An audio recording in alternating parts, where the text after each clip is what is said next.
ರಾಜು ಮತ್ತೆ ಸಮೀರ್ ಇಬ್ರು ಪ್ರಾಣ ಸ್ನೇಹಿತರು. ಇಬ್ರು ಒಂದೇ ಹಳ್ಳಿಯಲ್ಲಿ ಆಡಿ ಬೆಳೆದವರು.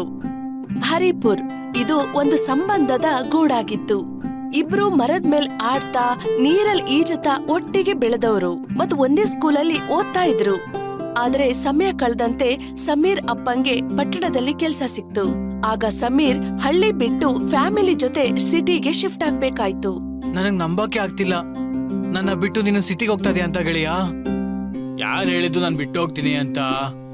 ನಾನ್ ಕೇವಲ ಓದಕ್ಕೋಸ್ಕರ ಕೆಲವು ದಿನಗಳ ಕಾಲ ನಿನ್ನ ಬಿಟ್ಟು ಮತ್ತೆ ಈ ಊರ್ನ ಬಿಟ್ಟು ದೂರ ಹೋಗ್ತಾ ಇದ್ದೀನಿ ಅಷ್ಟೇ. ಆದ್ರೆ ನೆನ್ಪಿರ್ಲಿ ಗೆಳೆಯ, ನಾನು ಓದ್ ಮುಗಿಸ್ಕೊಂಡು ಆದಷ್ಟು ಬೇಗ ವಾಪಸ್ ಬರ್ತೀನಿ.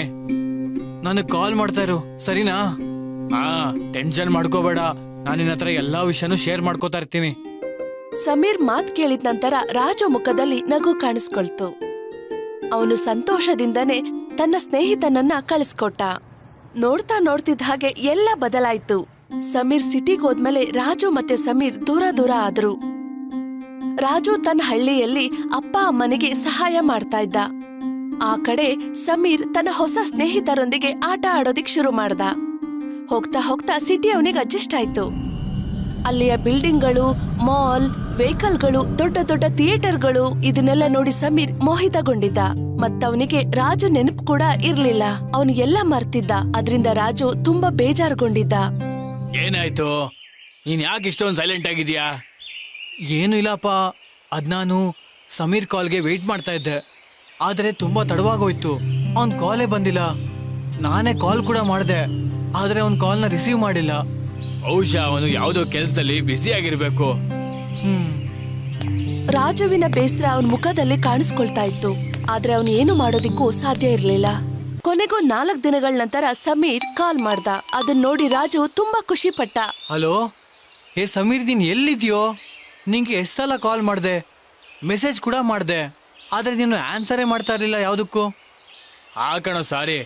ಅದೇನಂದ್ರೆ ನಾನು ನನ್ನ ಫ್ರೆಂಡ್ಸು ಇಲ್ಲಿನ ದೊಡ್ಡ ವಾಟರ್ ಪಾರ್ಕ್ಗೆ ಹೋಗಿದ್ವಿ ಹಾಲಿಡೇ ಸ್ಪೆಂಡ್ ಮಾಡಕ್ಕೆ. ಏನು ವಾಟರ್ ಪಾರ್ಕಾ? ಆದ್ರೆ ಸಮೀರ್, ನಾನ್ ಕೇಳ್ಪಟ್ಟ ಹಾಗೆ ಅಲ್ಲಿಗೆ ಹೋಗೋದಕ್ಕೆ ತುಂಬಾ ದುಡ್ಡು ಬೇಕಂತೆ. ಮತ್ ನೀನ್ ಅಲ್ಲಿಗೆ ಹೇಗೆ ಹೋದೆ? ನೀನ್ ಸರಿಯಾಗಿ ಹೇಳ್ದೆ ಕಣ. ಅದೇನಂದ್ರೆ ನಮ್ಮ ಅಪ್ಪ ಅಮ್ಮ ಎಲ್ಲರ ದುಡ್ಡು ಕಟ್ಟಿದ್ರು. ಏನು ಎಲ್ಲಾರ್ದು ಕಟ್ಟಿದ್ರಾ? ನಮ್ಮೆಲ್ಲಾರ್ದು. ಮತ್ ಕೇಳು, ನೀನ್ ಇಲ್ಲಿ ಇರ್ಬೇಕಾಗಿತ್ತು ರಾಜು. ಈ ಸಿಟಿ ಒಂಥರ ಮ್ಯಾಜಿಕ್ ಇದ್ದಾಗೆ.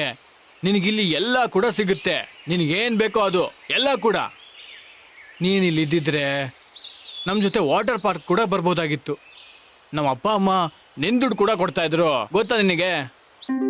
ಸಮೀರ್ ಮತ್ತೆ ರಾಜುವಿನ ಮಾತು ಮುಗ್ದಿತ್ತು.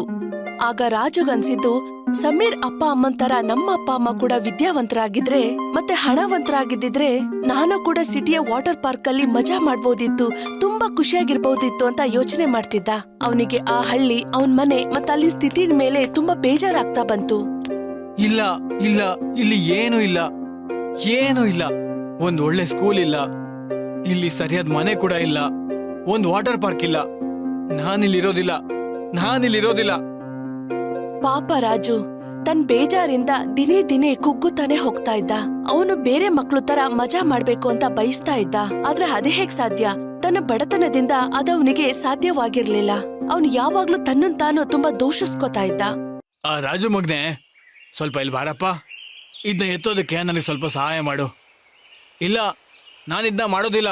ನಾನು ಯಾಕಿದ್ನೆಲ್ಲ ಮಾಡಬೇಕು? ನಾನಿನ್ನೂ ಚಿಕ್ಕ ಹುಡುಗ. ನಾನು ಈ ವಯಸ್ಸಲ್ಲಿ ಮಜಾ ಮಾಡಬೇಕು, ವಾಟರ್ ಪಾರ್ಕ್ಗೆ ಹೋಗ್ಬೇಕು. ನೇಗಿಲನ್ನ ಎತ್ತೋದಲ್ಲ ನನ್ನ ಕೆಲಸ. ಕಂದ ರಾಜು, ಎಲ್ಲಿಗೆ ಹೋಗ್ತಿದ್ಯಾ? ನಿಂತ್ಕೋಪಾ.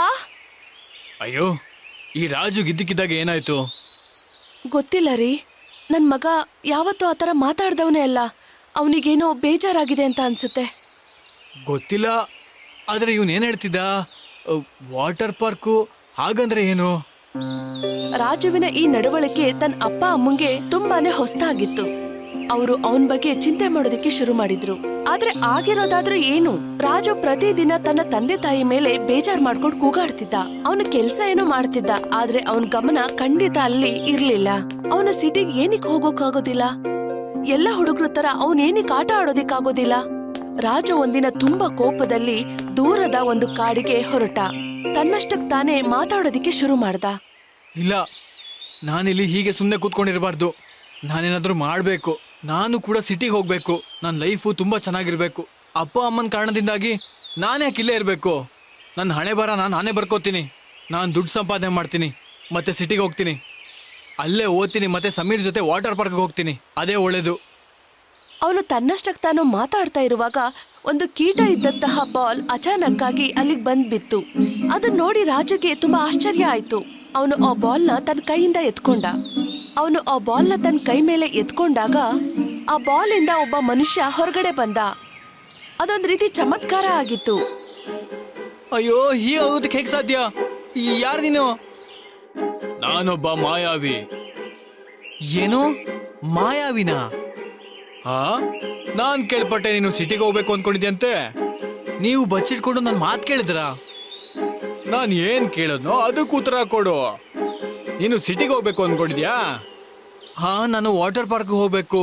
ಕೇಳ್ಪಟ್ಟೆ ಅಲ್ಲಿ ತುಂಬಾ ಚೆನ್ನಾಗಿರುತ್ತಂತೆ. ನನಗೆ ಈ ಊರು ಹೊಲ ನೋಡಿ ಬೇಜಾರಾಗಿ ಹೋಗಿದೆ.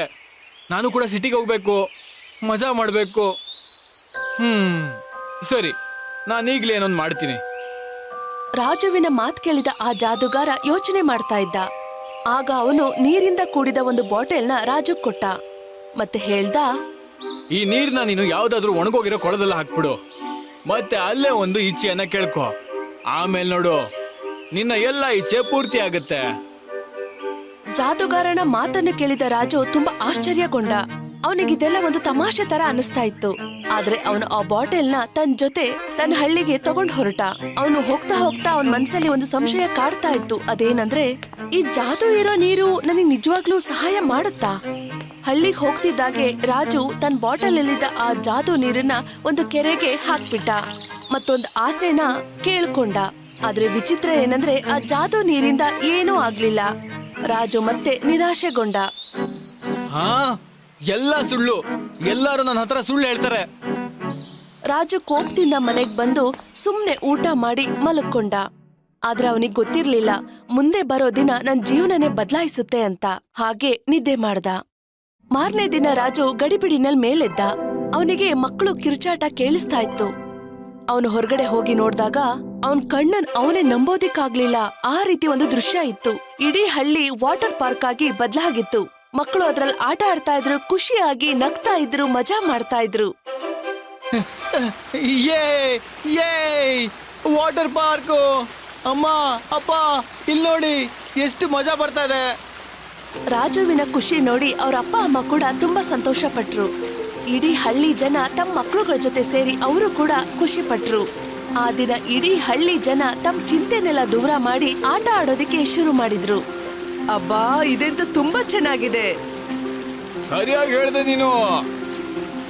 ಎಲ್ಲ ಸರಿಯಾಗಿ ನಡೀತಿತ್ತು. ಆದ್ರೆ ಅಷ್ಟರಲ್ಲೇ ನೀರಿನ ಮಟ್ಟ ಮೇಲ್ ಹೋಗೋದಿಕ್ಕೆ ಸ್ಟಾರ್ಟ್ ಆಯ್ತು. ನೋಡ್ತಾ ನೋಡ್ತಿದ್ದ ಹಾಗೆ ಇಡೀ ಹಳ್ಳಿ ಜನ ಅದ್ರಲ್ಲಿ ಮುಳುಗೋ ತರ ಆಗೋಯ್ತು. ಅಯ್ಯಯ್ಯೋ, ಇದೇನಾಗ್ತಿದೆ? ನನಗೆ ಈಜೋದಿಕ್ಕೂ ಬರೋದಿಲ್ಲ. ಅಯ್ಯಯ್ಯೋ, ಇದೇನಾಗ್ತದೆ? ಆ ಜಾದು ವಾಟರ್ ಪಾರ್ಕ್ ಒಂದು ಭಯಾನಕ ರೂಪನ ತಾಳಿತ್ತು. ಆ ಹಳ್ಳಿಯ ಮಕ್ಕಳು ಮತ್ತೆ ಜನರು ಒಬ್ಬೊಬ್ಬರಾಗೆ ಮುಳುಗೋದಿಕ್ಕೆ ಶುರು ಮಾಡಿದ್ರು. ಇಲ್ಲ, ಹೀಗಾಗೋದಕ್ಕೆ ಸಾಧ್ಯ ಇಲ್ಲ. ಅಮ್ಮ, ಅಪ್ಪ. ರಾಜು ಭಯದಿಂದ ತನ್ನ ಅಪ್ಪ ಮತ್ತೆ ಅಮ್ಮನ ಕಾಪಾಡೋದಕ್ಕೆ ಪ್ರಯತ್ನ ಪಡ್ತಿದ್ದ. ಆದ್ರೆ ನೀರಿನ ಮಟ್ಟ ಜಾಸ್ತಿ ಆಗ್ತಿದ್ರಿಂದ ಅದವನ ಕೈಲಿ ಸಾಧ್ಯ ಆಗ್ಲಿಲ್ಲ. ಅಮ್ಮ, ಅಮ್ಮ, ಹೆದರ್ಕೋಬೇಡಿ, ಹೆದರ್ಕೋಬೇಡಿ. ಅಪ್ಪ, ನೀನ್ ನನ್ನ ಕೈ ಬಿಡಕ್ ಹೋಗ್ಬೇಡಿ. ರಾಜು, ಕಂದ ರಾಜು, ನಮ್ಮನ್ ಬಿಟ್ಬಿಡಪ್ಪ. ನಿನ್ನ ಸಂಭಾಳಿಸ್ಕೋ, ನಿನ್ ಜೋಪಾನ ಮಗ್ನೆ. ಇಲ್ಲ ಅಮ್ಮ, ನೀವು ಸೋಲೊಪ್ಕೋಬೇಡಿ, ನಾನು ಇದೀನಿ ತಾನೆ. ಇಲ್ಲ ಮಗನೆ, ನೀರು ಹೆಚ್ಚಾಗ್ತಾ ಇದೆ. ನಾವಿನ್ನೇನು ಉಳಿಯಲ್ಲ ಅನ್ಸುತ್ತೆ. ಈಗ ನಿನ್ ಸರ್ದಿ, ನಿನ್ ಪ್ರಾಣ ನೀನು ಉಳಿಸ್ಕೋ. ಅಪ್ಪ ಅಮ್ಮನ ಈ ಮಾತನ್ನು ಕೇಳಿದ ರಾಜುವಿನ ಕಣ್ಣಲ್ಲಿ ನೀರು ಸುರಿತಾ ಇತ್ತು. ಒಂದು ಕ್ಷಣಿಕ ಸುಖಕ್ಕೋಸ್ಕರ ರಾಜು ತನ್ನ ಅಪ್ಪ ಅಮ್ಮಂಗೆ ತುಂಬಾ ಸಲ ಬೇಜಾರ್ ಮಾಡಿದ್ದ. ಆದ್ರೀಗ ಯಾವುದೇ ಪ್ರಯೋಜನ ಇರಲಿಲ್ಲ. ರಾಜು ತನ್ನ ಕಣ್ಣಿಂದ ತನ್ನ ಅಪ್ಪ ಅಮ್ಮ ಮುಳುಗೋದನ್ನ ನೋಡ್ಬೇಕಾಗ್ ಬಂತು. ಇಲ್ಲ, ಹೀಗಾಗೋದಕ್ಕೆ ಸಾಧ್ಯ ಇಲ್ಲ, ಹೀಗಾಗೋದಕ್ಕೆ ಸಾಧ್ಯ ಇಲ್ಲ. ಸಡನ್ ಆಗಿ ಅಲ್ಲಿದ್ದ ಎಲ್ಲ ನೀರು ಖಾಲಿ ಆಗಿತ್ತು. ಅಲ್ಲಿ ಮುಳುಗಿದ್ದ ಜನ ಭೂಮಿಯ ಮೇಲೆ ಮಲಗಿದ್ರು. ರಾಜುವಿನ ಅಪ್ಪ ಅಮ್ಮ ಕೂಡ. ರಾಜುಗೆ ಏನು ಅರ್ಥ ಆಗ್ತಿರ್ಲಿಲ್ಲ. ಅವನಿಗೆ ಹೇಗ್ ಅನಿಸ್ತಾ ಇತ್ತು ಅಂದ್ರೆ, ನೀರನ್ನ ಈ ಹಳ್ಳಿಯಿಂದ ತೆಗೆದಾಕ್ಬಿಡ್ಬೇಕು ಅನ್ನೋ ಅಷ್ಟು. ಇದೆಲ್ಲ ನಂದೇ ತಪ್ಪು. ಅಯ್ಯೋ, ನನ್ನಿಂದಾಗಿ ಇಷ್ಟೆಲ್ಲ ಆಗಿದ್ದು. ನಾನು ಸ್ವಲ್ಪ ಹೊತ್ತು ಖುಷಿಗೋಸ್ಕರ ಎಲ್ಲದನ್ನು ಹಾಳು ಮಾಡ್ಬಿಟ್ಟೆ. ಇವಾಗ ಏನ್ ಮಾಡೋದು? ನಾನು ಆ ಮಾಯಾವಿಯವನು ಮಾತು ಕೇಳಲೇಬಾರ್ದಾಗಿತ್ತು. ಅಯ್ಯೋ ದೇವ್ರೆ, ನಮ್ ತಂದೆ ತಾಯಿನ ನನಗೆ ವಾಪಸ್ ಕೊಟ್ಬಿಡಪ್ಪ. ನನಗೆ ನನ್ನ ಊರ್ನ ವಾಪಸ್ ಕೊಟ್ಬಿಡಿ. ನನಗೆ ಸಿಟಿಗೆ ಹೋಗೋದಕ್ಕೆ ಇಷ್ಟ ಇಲ್ಲ. ನನಗೆ ನಮ್ಮ ಊರೇ ತುಂಬಾ ಇಷ್ಟ. ರಾಜು ದೇವ್ರು ನೆನ್ಸ್ಕೊಂಡು ಅಳೋದಿಕ್ಕೆ ಶುರು ಮಾಡ್ದ. ಪಶ್ಚಾತ್ತಾಪದಿಂದ ತುಂಬಾ ಕೊರಗ್ತಾ ಇದ್ದ. ಅವನ್ ಮನ್ಸು ಒಡೆದೋಗಿತ್ತು. ಆಗ ಆಕಾಶದಿಂದ ಒಂದು ಶಬ್ದ ಕೇಳಿಸ್ತು. ಅಂತೂ ಇಂತೂ ನಿನ್ ತಪ್ಪೇನು ಅಂತ ನಿನಗೆ ಅರಿವಾಗಿದೆ. ನನ್ನ ಕೆಲ್ಸ ಪೂರ್ತಿ ಆಯ್ತು. ಅಂದ್ರೆ ಯಾರ್ ನೀವು? ನಾನು ಅವನೇ, ಯಾರು ನಿನಗೆ ಆ ಜಾದುವಿನ ನೀರ್ ಕೊಟ್ರೋ ಅವನು. ಆದ್ರೆ ನೀವು ನನ್ಗೆ ಯಾಕೆ ಈ ರೀತಿ ಮಾಡಿದ್ರಿ? ಯಾಕಂದ್ರೆ ನಿನಗೆ ನಿಮ್ಮ ತಂದೆ ತಾಯಿ ಮತ್ತೆ ಊರಿನವರ ಬೆಲೆ ಏನು ಅಂತ ಗೊತ್ತಾಗ್ಬೇಕಾಗಿತ್ತು. ಸ್ವಲ್ಪ ಹೊತ್ತಿನ ಖುಷಿಗೋಸ್ಕರ ನಿನ್ ಬದುಕನ್ನ ಬದಲಾಯಿಸ್ಕೋಬೇಕು ಅನ್ಕೊಂಡಿದ್ದೆ. ಅದಕ್ಕೋಸ್ಕರ ನಾನು ಇದನ್ನೆಲ್ಲ ಮಾಡಿದ್ದು. ಈಗ ನನಗೆ ನನ್ನ ತಪ್ಪೆಲ್ಲ ಗೊತ್ತಾಗಿದೆ. ದಯವಿಟ್ಟು ಈಗ ಎಲ್ಲದನ್ನು ನನಗೆ ವಾಪಸ್ ಕೊಟ್ಬಿಡಿ. ರಾಜುವಿನ ಮಾತು ಕೇಳಿದ ಜಾದುಗಾರನಿಗೆ ಅರ್ಥ ಆಗಿತ್ತು, ರಾಜು ಈಗ ಬದಲಾಗಿದ್ದಾನೆ ಅಂತ. ಆಗ ಸಡನ್ ಆಗಿ ಆಕಾಶದಿಂದ ಒಂದು ಹೊಳಪು ಶುರುವಾಯ್ತು. ಆ ಹೊಳಪು ಎಲ್ಲಾ ಕಡೆ ಹರಡ್ಕೊಳ್ತು. ಆಗ ಅಲ್ಲೊಂದು ಚಮತ್ಕಾರ ನಡೀತು. ಆ ಹಳ್ಳಿ ಜನಗಳಿಗೆ ಪ್ರಜ್ಞೆ ಬಂತು. ಎಲ್ರಿಗೂ ಜೀವದಾನ ಸಿಕ್ಕಿತ್ತು. ಅಪ್ಪ, ಅಮ್ಮ, ನಿಮ್ಗೇನು ಆಗಿಲ್ಲ. ನೀವು ವಾಪಸ್ ಬಂದ್ಬಿಟ್ರಿ. ಹೌದು ನನ್ ಕಂದ. ರಾಜು ಪ್ರೀತಿಯಿಂದ ತನ್ನ ಅಪ್ಪ ಅಮ್ಮನ್ನ ತಪ್ಕೊಂಡ.